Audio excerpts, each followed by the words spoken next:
week, and I didn't think that my guests had enough time. So we're going to bring them back one by one, and we're going to give them more time to tell us about themselves. So we have a few things. We have the Oscar nominees. Winner for Grand Prix de Best Hotel, Andre Desplat. These were original scores. The Intimidate. Oh. And they were the winner. They were up against The Intimidation Game, Interstellar, Mr. Turner, and A Theory of Everything. Most original song was Glory from Selma, and the other ones were Everything is Awesome from the Lego Movie, Grateful from Beyond the Lights, I'm Not Gonna Miss You from Glenn Campbell, I'll Be Me, and Lost Stars from Begin Again.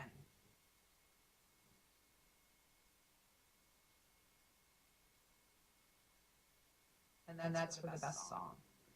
And of course, we have a little tidbit from the Oscars, I guess. No, from European Music Awards, I think it was. Or the Oscars, I'm not sure. Madonna was playing, and Madonna was doing one of her songs and went ass over tea kettle off the stage because she was wearing a cape and thought it was all that and a bag of potato chips and went kablooey. And she actually recovered well. I thought it was kind of funny. I actually laughed my face off when I seen it. She's like, whoop, and down she went. And of course, she stood right back up. She wrapped her cloak around herself, and she's like, it's okay. I'm all right. I'm just going to keep going. I'm a performer. And so...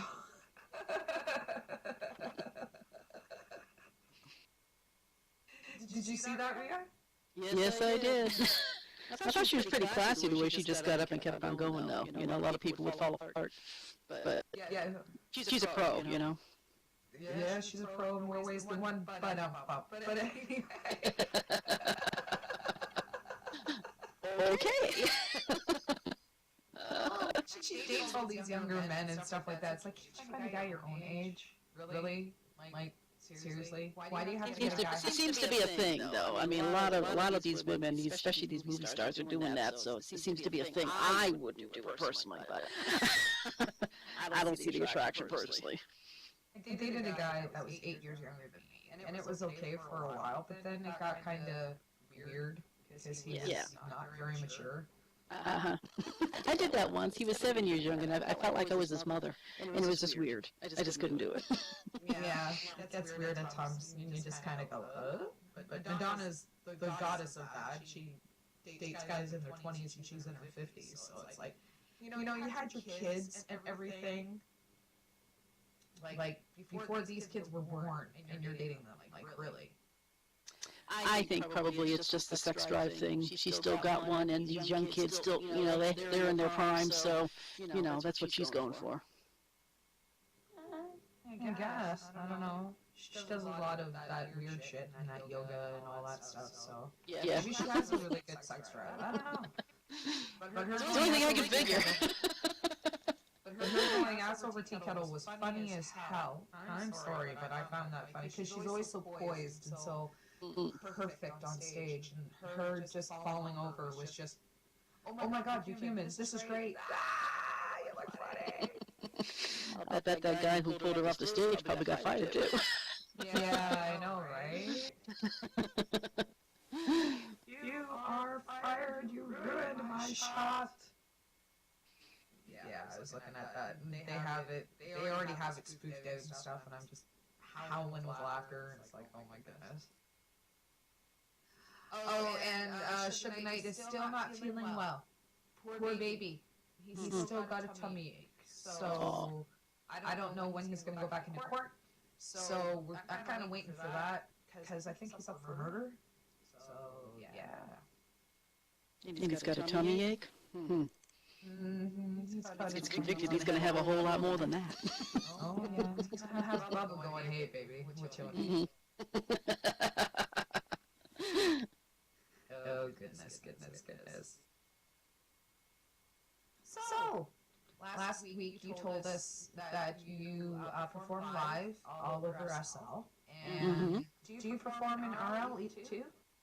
I used to years ago. I started off with, of course, I was in high school when I started singing, and I was in a few garage bands, and once I left home and all that, I got into some church choirs and some professional choirs, and I had some training, and I had a voice coach and so on, and I did a lot of church type stuff, and then I still did some small town little venues, if you will.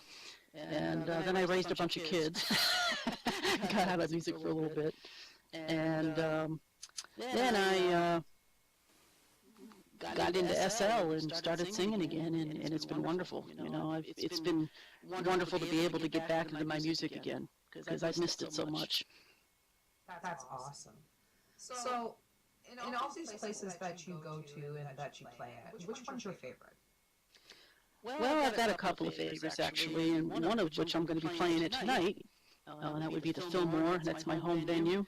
And we took a little vacation, but we're back. And it's a bill that is basically a homage to the real-life Fillmore, which is probably one of the best rock and roll venues ever. And so we're opening tonight, and we're going to be doing a rock set, a little rock, a little country, a little whatever. But that's my home venue. And then another one is Jay's Kansas City. Used to be Little Mary's, and they closed, but the same people that own that own Jay's Kansas City now. So that's another favorite venue of mine. That there's a lot of real good energy there and good people, and the people that own it are wonderful people. And That's awesome. yeah, and I can sing anything I want there, and they don't mind. It's really nice. Some venues, they want you to sing a specific show, and I'd rather be free to be able to just sing what I want. We do a lot of Stevie Nicks and a lot of Fleetwood Mac. Yeah, Stevie Nicks was my idol. Oh, I do everything from Kansas to Journey to Bonnie Raitt. I'm doing numerous country artists. Miranda Lambert's one of them. Carrie Underwood, a few others like that, and a lot of the old rock and roll. Again, Kansas, Foreigner, Styx. Did a little Queen at one point, although Freddie Mercury's voice is real hard to do. There'll never be another Freddie Mercury. No, there will never be another Freddie, that's for sure. He was one of the best. Yeah. And I do some Journey. I adore Journey. Tremendous group. And Steve Perry's one of my favorite vocalists of all time. And let's see, what else do I do? I do a lot of pop kind of music as well. Whatever was popular back in the 70s and 80s. And I do some from today as well, like Rob Thomas and Matchbox 20 and just basic groups like that. Mm-hmm. Whatever hits my ear that makes me happy, I tend to do. Oh, that's awesome. That's really good. So Yeah. tonight, go see our show. Take the love from here, take it over, and let Rhia see all the love that we have. Yeah, go see our show. That'd be great. Love to see everybody there. Gonna have a rockin' good time. Got Key Dramming on first at 7, and Savannah Coronet at 8, and I'm at 9. Ooh, so you're the main event sort of thing. Well, I wouldn't say that. I'm kind of like bringing up the rear, but it's going to be a good night, I think, because the Fillmore's back, and it's a great venue, and they do a great job over there. Sada Sinister is the manager over there, and he's here in the audience, actually. And, Yes, I see this. yes, and so it's going to be a good night. Savannah Coronet does a great job, and so does Key Draymond. So it's a good lineup, and I'm looking forward to it. Oh, here comes one of the owners now, Brandy. Brandy's one of the owners over there at the Fillmore. Oh, there you go. She's been plugging your place there, Brandy. She's been plugging it well. It's a great place. It's a beautiful building. Brandy did all the building of this venue, so it's really gorgeous. I think it's one of the best, if not the best looking rock venue on the grid. It really is nice. That's awesome. That's really, really good. And I'm glad that you like it there because it seems that you have to like where you work. Oh, absolutely. If you don't like where you work, you don't give it your 110%. You know what I mean? Absolutely. And there's been times in the past when I've had shows that I've just kind of phoned it in, because I just didn't like playing there, but it was, they hired me, so I did the job. But the places that I love to play at, that's where I give everything I got, and we have a great time. That's good. Yeah, be it whatever you do. If you don't love your job or love what you do 110%, you don't like where you're going to be, then you don't give it your 110%, and then it's kind of just meh. And then people look at you and go, you're just meh. And you're like, no, I'm actually great. It's just I was in a meh place. Like, it's not my fault. Yeah, well, I mean, there are some venues that don't promote, and they just kind of expect you to show up and do your thing, and expect you to do all the promoting, and it's really a two-way street, If the venue and the artist, whoever they happen to be, have to work together, and the artist should promote themselves, but also promote the venue, and the venue should promote themselves, but also promote the artist. So it's a partnership, and if it exactly, and if one doesn't do what they're supposed to be doing, it doesn't work. Very often it doesn't work at all. So and that's some of the things that venue owners need to learn. There's a lot of venue owners that don't understand this. They want to open up a venue, but they really don't understand what needs to be done in order to run it effectively. And so I've been in the business here for 4.5 years, so I've learned a few things along the way. Did you see the Oscars last night? Oh, yes. Saw the Oscars, and I thought that Lady Gaga was incredible. All the beautiful people, huh? Yep. Lady Gaga surprised me because I don't particularly care for her act, if you will. She's got a great voice. She really does. The meat suit and all that kind of stuff just doesn't do anything. I know she's a performance artist, but it just doesn't do anything for me. I'm more of a traditionalist, but she's got a tremendous voice, and she really showcased that voice at the Oscars by doing that Sound of Music tribute, and it was just tremendous. I was almost in tears because it was just beautiful music. And the other big thing that I saw at the Oscars was the song that John Legend and Common did, "Glory," and it was beautifully done and very inspiring, and brought a lot of people to tears. It was just gorgeous. I was sitting here and I'm talking, and I wasn't even my mic was off. Oh my goodness, yeah, the Oscars where all the beautiful people go. But yeah, I do agree with you that Lady Gaga, even though she's kind of fell off the grid, so to speak, because she hasn't been as big as she used to be, as far as being on the charts and stuff like that. Like, she was #1 with a bullet how many times? Oh yeah. She just. And her theatrics, is left to be desired. Some people love her theatrics, think they are the bomb and stuff like that. She's very controversial, but I notice a lot of Madonna in all of her stuff. Because Madonna in her day, she was extremely controversial and stuff like that. She pushed the envelope for, a lot of things, and then Lady Gaga came and she was doing the exact same thing, pushing the envelope, and meat suit and the ovary and all that stuff, and you're like, Right. Okay. But then she kind of changed things up, and that's the thing I do like about her, is the fact that she can she just changes things up and reinvents herself. And she did a whole bunch of jazz with Tony Bennett. Tony Bennett's like 80 years old, and he's still out there making music, and she was singing with him. I mean, what an honor that is for her, to sing with a legend like Tony Bennett. and she did a great job. She did a great job. And then apparently she sat with a voice coach for 6 months every day for 6 months to get ready for the show at the Oscars that she did with the music from The Sound of Music. And boy, did that pay off in spades. It was just beautiful. Did a great job. I do have a question, and it's from Sure. Rick. And she says, I remember someone saying that there were no memorable singers created after the 80s. Do you think Lady Gaga was the first after the 80s?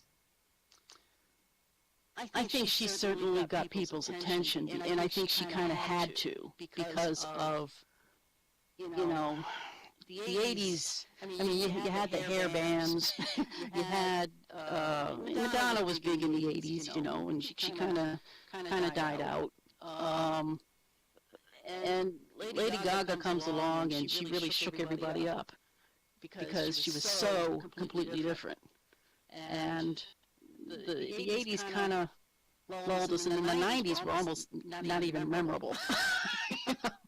And at one point, I kind of quit listening to music on the radio, the 90s through 2000, and right into those years, I just kind of didn't listen to a lot of music because it just wasn't interesting to me, which is why I'm kind of stuck on the 70s and 80s.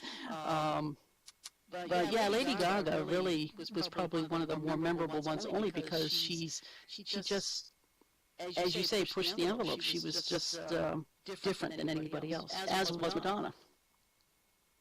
And I think she. Oh, I'm sorry. Well, I think she's going to have some staying power because she keeps reinventing herself just like Madonna did. I think so too, because like as long as you keep reinventing yourself and keep reaching out to your fan base, you know, like she calls her fan base little monsters and stuff like that, and she's Mama Monster, and you know, if she keeps doing what she's doing, she can last a long time like Madonna. Right. But do you feel that, like you were saying, you know, that you love the 70s and 80s, but do you feel that music has gone downhill since the 80s? As far as, you know, creativity and things like that, like, and just music in general, do you find that, like, the 90s with the grunge and all that stuff, and then up to today with all that hip-hop and, you know, and all that stuff, do you find that it's now more detached than in the 70s and 80s? Yeah, I think the music has become kind of a product of what's going on with all our electronics and so on. You know, everybody is so detached from everybody else. Nobody talks to anybody anymore. Nobody looks at each other anymore because we're all looking at our iPods and whatever, you know. And I think the music kind of reflects that. And there's a lot of angst in the music. You know, it's kind of depressing, some of the music, you know, but then you know, you come along and then there's happy. You know, but then they play music over and over and over again. It's all over all the daytime TV, and they just kind of saturate the market with all this music, and it's just not the same. You know, it's very commercial, I find. The music from the 70s and 80s, the 60s, 70s, and 80s, it was a different time. It was a different way of making music. Now it's just kind of like a big business. And the record companies are making the money. The artists aren't making the money anymore. They have to go out on the road to make money because they can't sell their albums anymore because everybody's downloading everything. It's all electronic now. So, Stuff like that. I do have another question. This is Okay. from Bear, and I actually laughed when I read this. Here's a question for us. I guess it's for both of us here. Who wrote it better, Lady Gaga or the Hamburger Helper Hand?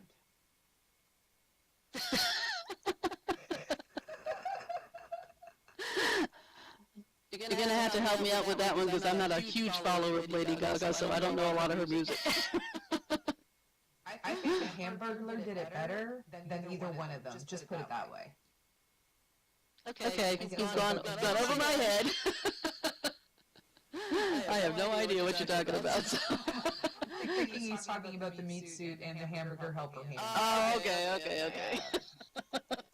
That's why I think the Hamburglar did it better. Yeah, the Hamburglar did it better.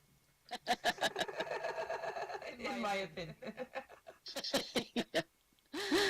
Yeah, she's definitely different. I gotta give her that. But she's, she's making money. People love her. And no matter what she does, she's still cleaning it up. So I gotta give her props for that. And the one that gets me is Taylor Swift.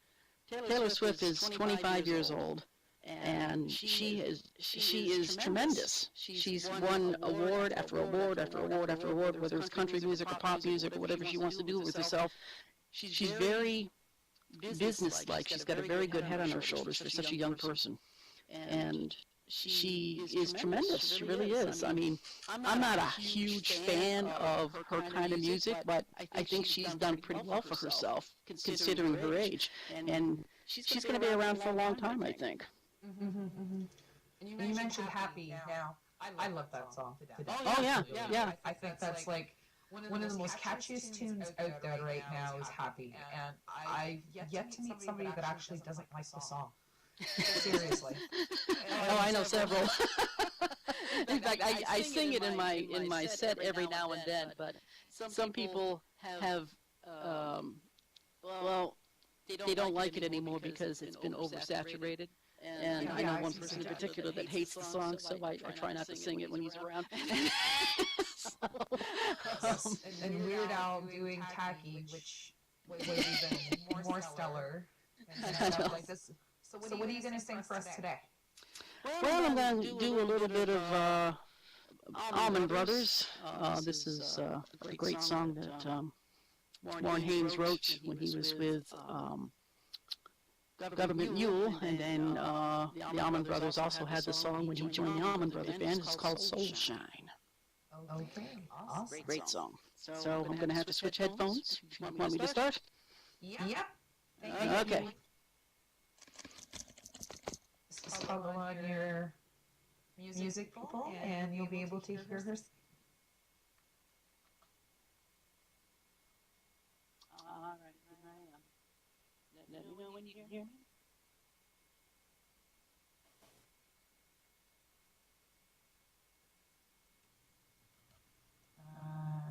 Waiting. All right, here I am.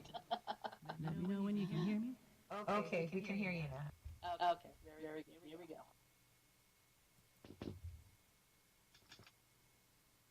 I love Weird Al, by the way. I think he's great. Okay, very good. Here we go.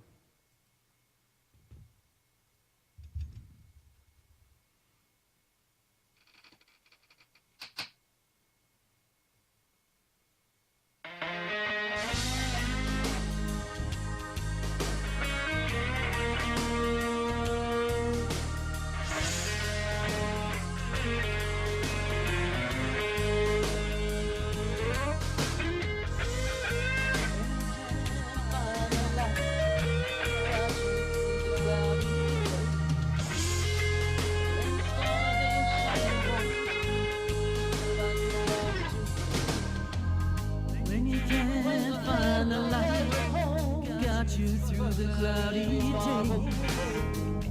When the stars ain't shining bright, you feel like you lost your way. When the candlelight of home burns so very far away, when you're gonna let your soul shine, just like my daddy used to say, soul shine, better than sunshine. Damn sure better than rain. And the people don't mind. We all feel this way sometimes. You gotta let your soul shine. Shine till the break of day. Grew up thinking that I had it made, gonna make it on my own.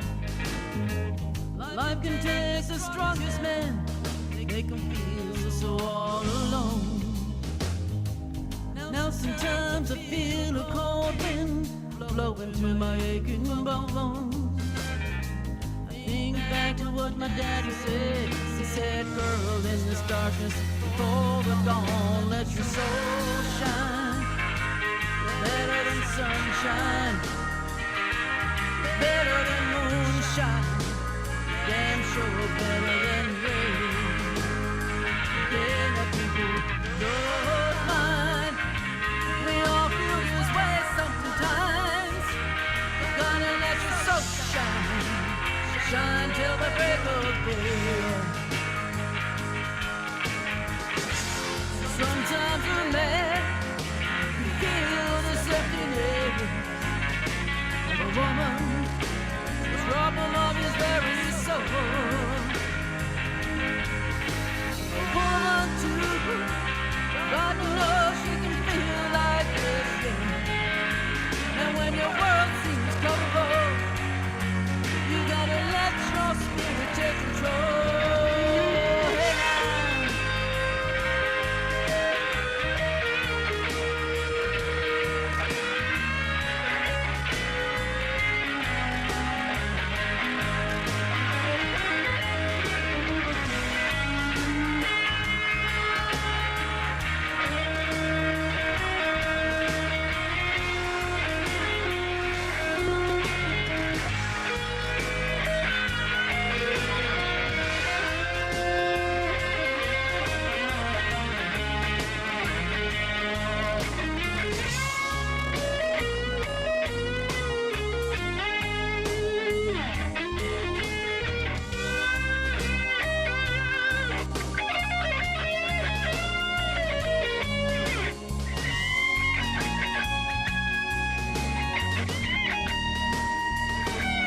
Talking about the sunshine, better than sunshine, better than moonshine, damn sure better than rain.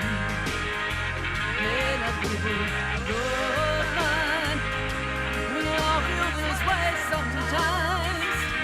You gotta let your soul shine, shine till the break of day. Oh, it's better than sunshine, it's better than moonshine, damn sure better than rain. Then the people don't mind. We all feel this way sometimes. You gotta let your soul shine, shine till the break of day. Woo-hoo!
Thank you so much. Because I forgot to turn off. Yeah, we heard that. Okay, good. Awesome. I was getting notices. Turn off your voice. Thank you so very much. And before we go, I have to plug my store. The Bissionico Designs on the career sim. Make sure you go over there and pop on over there and check out my store. Yeah. So I'd like to thank you so very much, Rhia, for coming. And thank you, everybody out in the audience, for coming to this week's. And I'm not sure who we've got next week. Honey will let me know. But yeah, thank you for coming out, everybody. And I hope you have a wonderful evening. Peace. Thank you so much. Thanks.